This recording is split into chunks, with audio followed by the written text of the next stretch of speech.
ਇੱਥੇ ਇੱਕ ਟਿੱਪਣੀ ਮੈਂ ਕਰਦਾ ਹੋਇਆ ਜਾਊਂਗਾ, ਫਿਰ ਆਪਾਂ ਅਗਲੀ ਖਬਰ ਵੱਲ ਵਧਦੇ ਹਾਂ।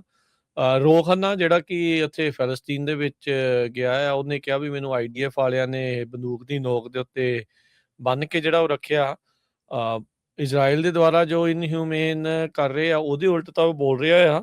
ਤੇ ਜੇ ਇਸੇ ਕੌਕਸ ਦਾ ਬਣਦਾ ਹੈ, ਇੰਡੀਅਨ ਕੌਕਸ ਦਾ, ਸਮੋਸਾ ਕੌਕਸ ਵੀ ਇਸ ਨੂੰ ਜਿਹੜੇ ਕਈ ਕਹਿ ਦਿੰਦੇ ਆ, ਉਹ ਹੁਣ ਕਿਉਂ ਨਹੀਂ ਬੋਲ ਰਿਹਾ? ਜਿਹੜਾ ਭਾਰਤ ਦੇ ਦੁਆਰਾ ਜਿਹੜਾ ਜੀ, ਟਰਾਂਸਨੈਸ਼ਨਲ ਰਿਪਰੈਸ਼ਨ ਜਿਹੜਾ ਉਹ ਹੋ ਰਿਹਾ ਆ, ਉੱਥੇ ਇਹਦੀ ਬੋਲਤੀ ਜੀ, ਕਿਉਂ ਜਿਹੜੀ ਉਹ ਬੰਦ ਆ?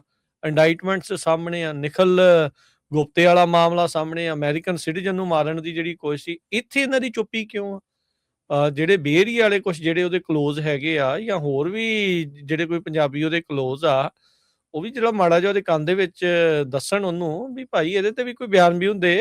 ਕੀ ਗੱਲ ਸਿੱਖ ਅਮਰੀਕਨ ਅਮਰੀਕਨ ਲਾਈਫ ਨਹੀਂ ਆ? ਕੀ ਉਹ ਮੈਟਰ ਨਹੀਂ ਕਰਦੀ? ਕੀ ਉਹਨਾਂ ਦਾ ਕੋਈ ਫਰਕ ਨਹੀਂ ਜਿਹੜਾ ਉਹ ਪੈਂਦਾ? ਜਿਹੜੀ ਐਡੀ ਵੱਡੀਆਂ ਇੰਡਾਇਟਮੈਂਟ ਭਾਰਤ ਦੀਆਂ ਜੇਲ੍ਹਾਂ ਤੋਂ ਚਲਾ ਰਹੇ ਗੈਂਗਸਟਰਸ ਆ, ਉਹਨਾਂ ਬਾਰੇ ਆ ਰਹੀਆਂ ਭਾਰਤ ਦੀ ਸਰਕਾਰ ਦੀ ਸ਼ਹਿ ਦੇ ਉੱਤੇ, ਉੱਥੇ ਕਿਉਂ ਚੁੱਪ ਆ? ਕੀ ਇਹ ਹਿਊਮਨ ਰਾਈਟ ਨਹੀਂ ਹੈਗੇ? ਕੀ ਗੱਲ ਸਿੱਖਾਂ ਦੇ ਰਾਈਟ ਹਿਊਮਨ ਰਾਈਟ ਨਹੀਂ ਆ? ਇਹਦੇ ਤੇ ਚੁੱਪੀ ਕਿਉਂ ਹੈ ਇਸ ਦੀ ਜਿਹੜੀ ਉਹ ਉਹਨੇ ਧਾਰੀ ਹੋਈ ਹੈਗੀ? ਸੋ ਇਹ ਵੀ ਜਿਹੜਾ ਸਵਾਲ ਆ, ਅਜਿਹੇ ਕਾਂਗਰਸਮੈਨ ਨੂੰ ਪੁੱਛਣ ਦੀ ਜਿਹੜੀ ਉਹ ਜ਼ਰੂਰਤ ਨਾਲ ਦੇ ਨਾਲ ਜਿਹੜੀ ਉਹ ਹੈਗੀ ਆ। ਪਰ ਇਵੈਂਚੁਅਲੀ ਤੁਸੀਂ ਦੇਖਿਓ ਹਰਜੋਤ ਸਿੰਘ ਜੀ, ਅਜਿਹੇ ਕਾਂਗਰਸਮੈਨ, ਅਜਿਹੇ ਜਿਹੜੇ ਲੀਡਰਸ ਆ, ਉਹਨਾਂ ਨੇ ਭਾਰਤ ਨੂੰ ਸਗੋਂ ਇਸ ਦੇ ਵਿੱਚੋਂ ਛਡਾਉਣ ਦੀਆਂ ਕੋਸ਼ਿਸ਼ਾਂ ਕਰਨੀਆਂ ਆ।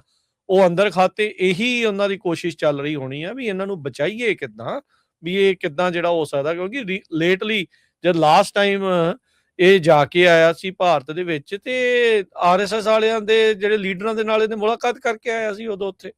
ਸੇਮ ਜਿਸ ਤਰੀਕੇ ਦੇ ਨਾਲ ਜਿਹੜੀ ਡਾਇਰੈਕਟਰ ਆਫ ਨੈਸ਼ਨਲ ਇੰਟੈਲੀਜੈਂਸ ਵਾਲੀ ਪਹਿਲਾਂ ਰਹੀ ਆ ਤੁਲਸੀ ਗਾਬੜ, ਉਹ ਵੀ ਉਹਨਾਂ ਦੇ ਨਾਲ ਉਹਦੀਆਂ ਜਿਹੜੀਆਂ ਸੰਬੰਧ ਤੇ ਮੀਟਿੰਗਸ ਜਿਹੜੀਆਂ ਉਹ ਹੋਈਆਂ ਹੈਗੀਆਂ ਸੀਗੀਆਂ।